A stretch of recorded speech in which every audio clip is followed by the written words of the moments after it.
Ayan guys, kumukulo na ang ating tubig. Lagyan na natin ng luya, sibuyas, kamatis.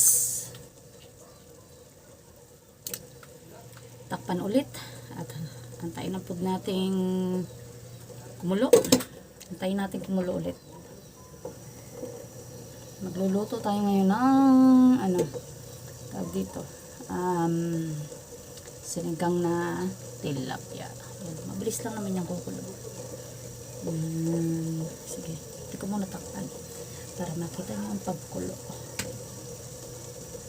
Yan. Diba?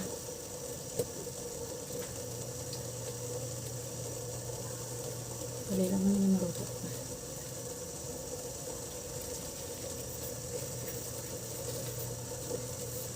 Namiss ko yung pagkain ng sinigang na tilapia. Ayan, kukulo na yan. Pag kumulo na yan talaga, lalagyan na natin yung ating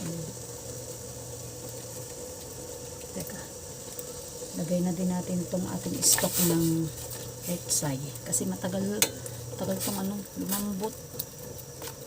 Lagay na natin yan. Ito yung tatakpan para makita nyo, ha? Ayan na yung takpan. Tapos ay lagyan natin ng asin pang paalat. Asin lang ay ilalagay ko. Wala akong patis. Ubos. Yan. Lapit na yung kumulo. Pag kumulo na yan, lalagyan na natin yung ating isda.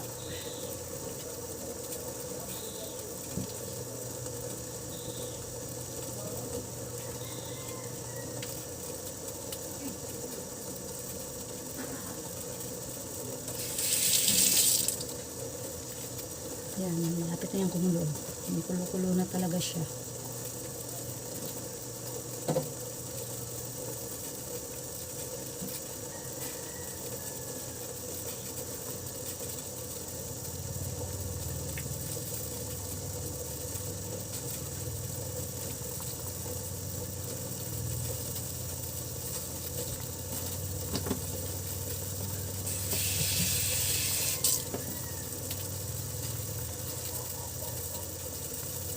Yan.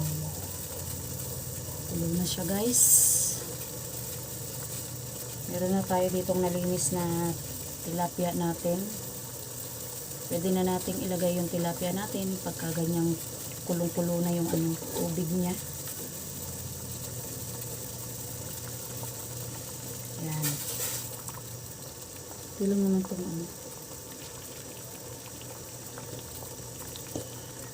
diba?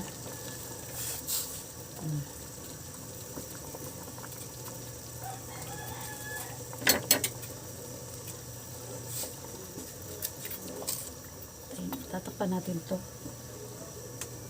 Tayin natin siyang kumulo. Maluto ulit. Diba?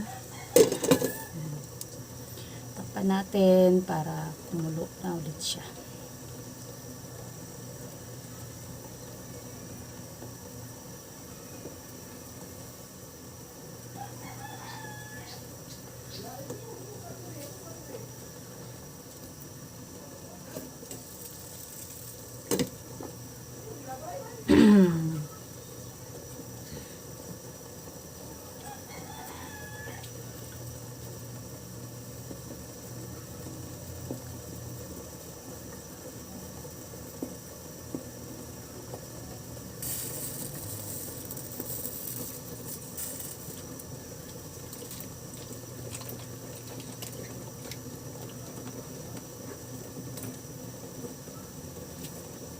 Tapos ay lagyan natin siya ng ating pampalasa. Kung ano yung ginagamit nyo na pampalasa niya, yun ang gamitin nyo. Kasi ako lang, yung umami seasoning. Hindi na ito endorser ha, pero yun lang ang ginagamit ko.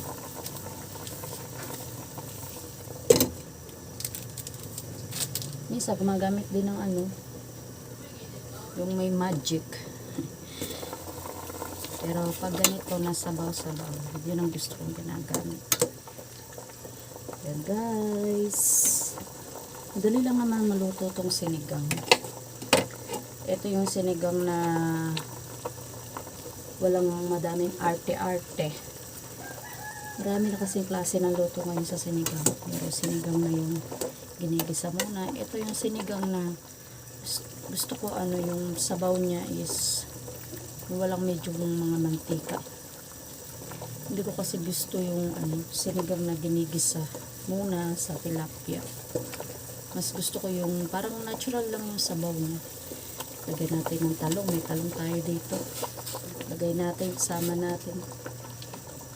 May talong tayong na pura pa. Para ano,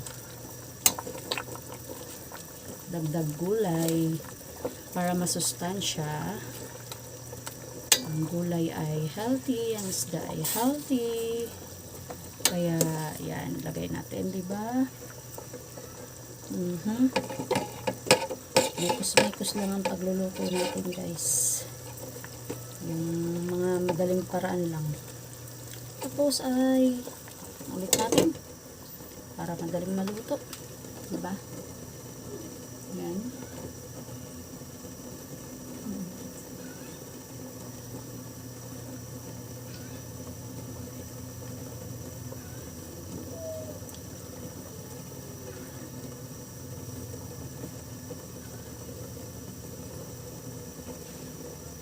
Dali lang naman itong kumulo. Dali lang siyang maluto guys. Tapos syempre gagamitin natin pang asim ay yung sinigang sinigang mix. Kasi dito sa amin walang ano, walang yung fresh na sampalok. Kaya sinigang mix lang talaga yung ginagamit namin. Yung iba ginagamit yung mga fresh na sampalok, sarap yun. Pero dito ang gagamitin natin ay yung nasa sachet na sinigang lang, ready na. Buti na lang meron ganito. Kung hindi, paano makakapag-sinigang, diba? Okay. Okay na. Okay na ba to? Okay na ba to? Mekos-mekos luto lang naman to. Ganun lang. Mekos-mekos. Diba? Teka. Parang may nakalimutan ako eh. Lalagyan din natin yan ng ano. Ito. Lagyan natin ng sili. Gasag na natin. Siling green, siling verde. Lagyan natin ng siling verde. Mayroon ito maluto guys. Lagyan na natin ang ating sinigang mix. Kung paasin. Para kiligin ng iyong buhay. Hindi kinikilig ang inyong buhay. Kumain kayo ng sinigang. Kikiligin kayo. Diba? Sabi sa inyo eh. Madali lang yan eh. Timpla-timpla lang. Tansya-tansya lang yan. Ganun lang guys. Tapos ay titikman ko.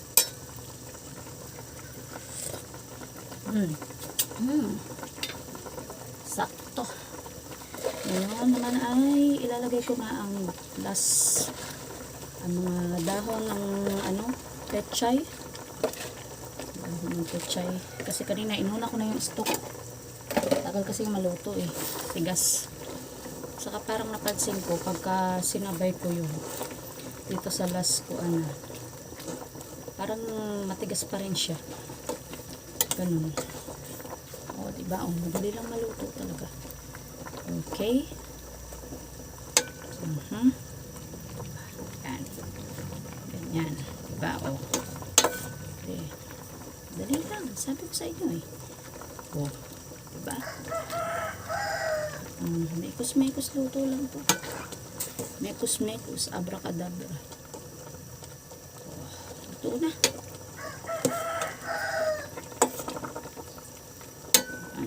Yan. Hindi matabang, hindi maalat. Sakto lang, hindi maasim. Masyado, sakto lang sa ating panglasa. Yan guys. Diba? Itong mekos luto sinigang, ang madaling paraan na pagluto ng sinigang, guys. Ito guys, oh. Tiran, diba? At ang sabaw, diba? Oh, diba? Luto na guys. Pwede nang kumain. Sarap mikot ng sabaw. Yan. Luto na ang aking mekos sinigang. Salamat sa inyong panonood guys. Shout out sa lahat. Thank you so much everyone. I love you all. Thank you so much guys. Bye bye.